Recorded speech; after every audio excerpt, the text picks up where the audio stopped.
मराठा आरक्षणासाठी ओबीसी नेते हरिभाऊ राठोड रस्त्यावर उतरणार। मराठा आरक्षणासाठी मनोज जरांगे यांनी लढा देण्याचा इशारा दिलेला असतानाच आता नवा फॉर्म्युला घेऊन हरिभाऊ राठोड हे देखील रस्त्यावर उतरणार आहेत। येत्या 5 जानेवारी रोजी ते आझाद मैदान येथे धरणे आणि उपोषण आंदोलन करणार आहेत। मराठा आरक्षणाचा विषय तापू लागलेला असतानाच हरिभाऊ राठोड यांनी आपणही मराठा समाजाच्या हितचिंतकापैकी एक असून गरीब आणि मागास मराठा समाजाला आरक्षण मिळावे या विचारांचे आपण आहोत। त्यामुळेच आपण 5 जानेवारीपासून आंदोलनाला सुरुवात करत आहोत असं त्यांनी जाहीर केलंय। 5 जानेवारी 2023 रोजी सकाळी 11 वाजल्यापासून त्यांचं हे आंदोलन सुरू होणार आहे। ओबीसी आरक्षणाला धक्का न लावता मराठा समाजाला संविधानरित्या आणि टिकाऊ आरक्षण देण्यात यावे।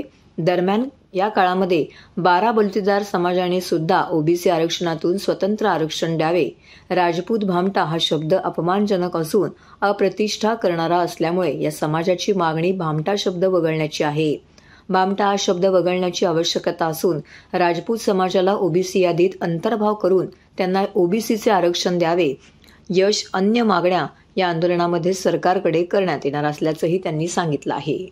आता आपल्या महाराष्ट्रातले जटिल प्रश्न आहे मराठा समाजाचा, तो सुटण्यासाठी एक आनंदाची बातमी आहे की आपल्या महाराष्ट्रामध्ये भामटा आयोगाच्या माध्यमातून आपल्याला एम्पिरिकल डाटा मिळाल्यामुळे आपल्याला 10% आरक्षण जास्तीचं मिळणार आहे। म्हणजे आपल्याला देता येते, आपल्याला 38% पर्यंत देता येते, कारण भामट्यांनी 37.88% हा ओबीसीचा एम्पिरिकल डाटा काढलेला आहे।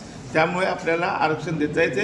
आता आपल्याला ओबीसीला धक्का न लागता मराठा समाजाला आरक्षण देता येईल आणि शिवाय ओबीसी मधला जो भटक्या मुक्त समाज आहे त्यांचे भटक्यांचे अर्धा% वाढेल, विमुक्तांचे 1% वाढेल, धनगरांचा सुद्धा 0.5% वाढतोय आणि बंजारी समाजाचा सुद्धा 1% वाढतोय आणि 12 बलुतेदार जो समाज आहे त्याला सुद्धा आपण 3% आरक्षण देऊ शकतो।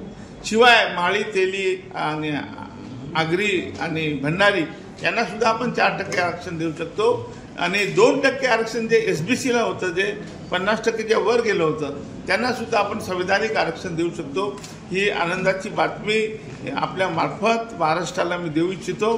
त्यामुळे हा जटिल प्रश्न आहे, मला वाटते जर आपण समजून घेतलं तर माननीय आपले जरांगे साहेबांनाही मोर्चा काढायची गरज पडणार नाही आणि आपल्या महाराष्ट्र शासनाला इम्पेरिकल आपल्या क्युरिटी पिटिशनसाठी दिल्लीमध्ये जायची गरज पडणार नाही, कारण इथेच आरक्षण आहे, राज्याला अधिकार आहे आणि राज्याला तो हा अधिकार मिळालेला आहे। हे मी जे सांगतोय सुप्रीम कोर्टाचे निर्णय आहे आणि त्याच्याप्रमाणेच आहे आणि सब कॅटेगरायझेशन करून आपल्याला द्यायचे आहे। म्हणजे सब कॅटेगरायझेशन केलं तर धक्का लागत नाही आणि त्यामुळे आपला जो जटिल प्रश्न होता की 50च्या वर देता येते का, हो देता येते। धक्का लागणार नाही का, हो धक्का लागणार नाही। या दोन्ही प्रश्नांचे उत्तर मी आपल्या माध्यमातून देत आहे। त्यामुळे ही एक प्रकारची आनंदाची बातमी आहे। याच्यावर सगळ्यांनी विचार करून सखोलपणे शासनाने सुद्धा धीर गंभीर विचार करून याच्यावर निर्णय घेतला पाहिजे। याच्यात कुठलंही राजकारण करू नये आणि आता ही जर संधी शासनाला मिळालेली आहे त्यांनी शासनाने गमवू नये। ही सोन्यासारखी संधी यांना आलेली आहे आणि जरांगे पाटलांच्या या आरक्षणाच्या लढ्यामुळे कदाचित ही संधी मला सुद्धा मिळालेली आहे। बघा, मी ठाण्यामध्ये आता आणि गेले अनेक वर्ष ठाण्यामध्ये 2 तारखेलाच माझी ठरलेली पत्रकार परिषद असते। 25 ते 30 वर्ष झाले। 5 जानेवारीला माझा मोर्चा असतो आणि 2 तारखेला बरोबर मी या तुमच्यामध्ये असतो। परंतु यावेळेची विशेष पत्रकार परिषद आहे। यावेळी आपण ठाणा हे होम टाऊन आहे मान्य एकनाथजी शिंदे साहेबांचं, मुख्यमंत्र्यांचं, आणि इथून मी घोषणा करतोय की आपल्या एम्पिरिकल डाटा आपल्याला मिळाल्यामुळे 10% आरक्षण आपल्याला जास्त मिळालेलं आहे। जे आपल्याला हवं होतं ते आपण सुप्रीम कोर्टात हारलो, पण इथे आपण जिंकलो आहे, ठाण्यात जिंकलो आहे। आपण एकनाथजी शिंदे यांचे पायगुण चांगले दिसतात मला, त्यांच्यामुळे हा आरक्षणाचा तिढाई सुटेल आणि जरांगे पाटलांनी जो आंदोलन उभं केलं त्याला सुद्धा याचं श्रेय त्यांना सुद्धा जात आहे। तर हा प्रश्न निश्चितपणे सुटल्यासारखाच आहे।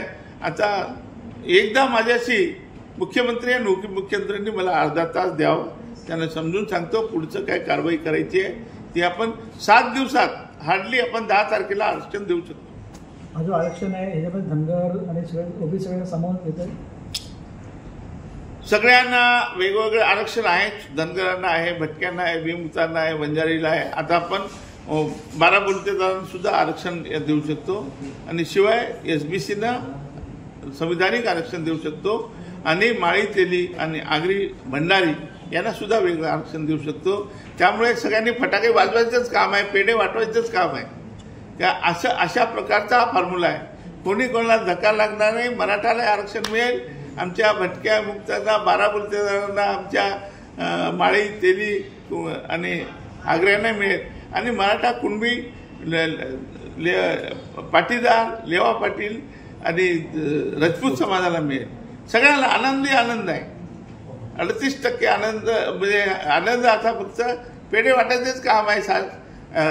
एकनाथ शिंदे साहेबांना माझी विनंती आपल्या मार्फत की ताबडतोब आपण ज्या आता बैठका चालू आहे त्या बैठकामध्ये तर करा तुम्ही काही. ते तर रेग्युलर आहे, परंतु याच्यावर एक बैठक घ्या तुम्ही.